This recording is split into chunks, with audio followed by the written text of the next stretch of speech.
c'est une étape où on a tous développé un sens de la mission commune.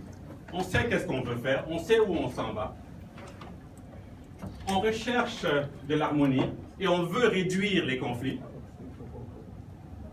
Il y a une haute interaction, je vais rajouter positive, entre les membres de l'équipe. Il y a des liens de confiance très forts entre les différents membres de l'équipe. Il y a une libre circulation de l'information, latéralement, par le haut, diagonalement, etc. Et il y a un partage libre et franc et honnête des impressions et des idées. Il y a un processus de rétroaction qui s'est mis en place, qui est ouvert et qui est accepté. Hein? Et les membres de l'équipe sont fiers d'en faire partie. Je pense qu'il y a encore... À ce niveau, on accomplit le travail à un niveau modéré. Qui se retrouve là-dedans? Je parle d'équipe, hein, je ne parle pas d'individu. Personne? Je passe à l'étape 4. Ça m'étonnerait que tout le monde soit à l'étape 4, par exemple. Donc, on va revenir. Oui. Étape 4. L'étape du performing. C'est l'étape de performance. Résolution et interdépendance. On identifie les problèmes vite, on les résout avec la même vitesse. Souvent même, on est capable de les anticiper. Okay? Introduction de la productivité et de la réussite. Les communications sont ciblées, elles sont productives. Les obstacles et les problèmes sont rapidement identifiés et résolus. Le changement est possible. Le niveau de travail accompli est optimal.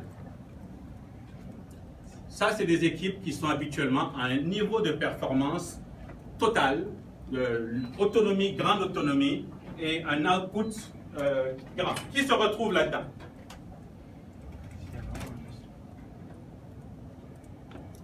Toi, tu te retrouves là. OK. Avec mon coéquipier. Avec ton coéquipier. Je parlais de l'équipe at large.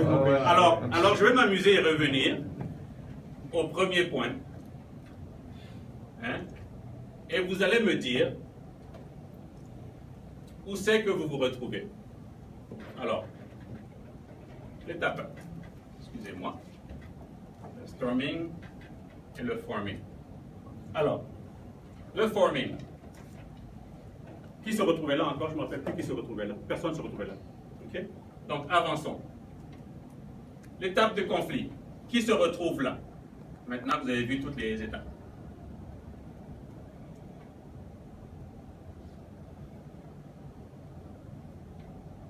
Personne? Pardon?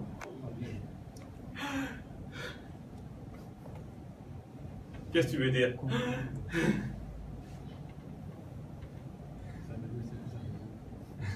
Est-ce que je te demande?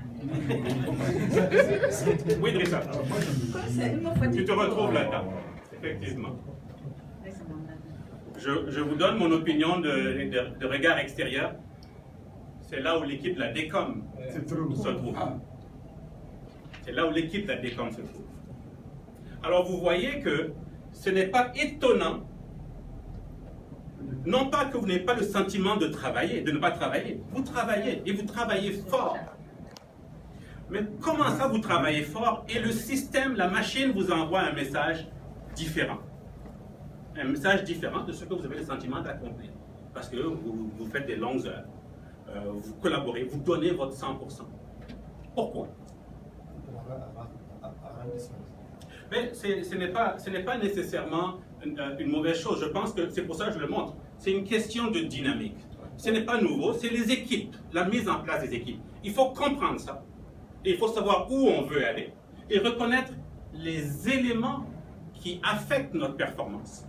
Et quels sont les problèmes que nous avons besoin de résoudre en tant qu'individu pour éventuellement être en mesure de résoudre des problèmes en tant qu'équipe.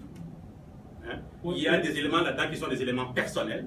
Pardon. Oui, non, c'est-à-dire que le dernier élément, en fait, c'est de l'anglais. Dit en français, ça pose un problème de compréhension. Peu de travail accompli, mais c'est du achievement. Exactement. On est en termes de réalisation. C'est-à-dire qu'il y a un volume de travail, mais qui ne produit pas de réalisation. Très peu d'output. Voilà. C'est pas le travail en tant que tel, c'est de la réalisation. Voilà, le résultat. Le commissaire a raison, parce que c'est effectivement une présentation que je faisais en anglais que j'ai... C'est l'achievement, donc c'est plutôt les résultats. Malgré qu'on s'investisse du matin au soir, au final, quand on regarde, on n'est pas satisfait soi-même de ce que ça produit au bout comme résultat, comme réalisation. Voilà. D'accord? Donc c'est là. Alors, le défi maintenant, c'est d'identifier comment est-ce qu'on s'organise pour dépasser ça, pour arriver un peu à cette phase de la normalisation. Et qui ensuite nous permettra d'arriver à l'étape de performance. Il n'y a pas de raccourci. On ne peut pas passer, on se met ensemble tout d'un coup, et boum, on a la science infuse et nous sommes des gens qui performent. On ne peut pas sauter d'une étape ou deux. Il faut passer, toutes les équipes passent à travers ça. Les équipes qui ont peut-être un peu plus d'encadrement, etc., plus de temps, je ne sais pas, peuvent passer au travers. Ça dépend évidemment de différents éléments. Mais ces étapes-là, certains vont passer plus vite à travers des étapes. D'autres vont aller plus lentement. Certaines peuvent être bloquées à l'étape 2 pendant des années. C'est tout à fait possible. Ça ne veut pas dire que ça ne travaille pas. Hein? Ça veut dire qu'il y a un défi, il y a un blocage, il y a une sorte de plafond qui fait que tant qu'on n'a pas résolu ça, c'est dur de passer à l'étage supérieur.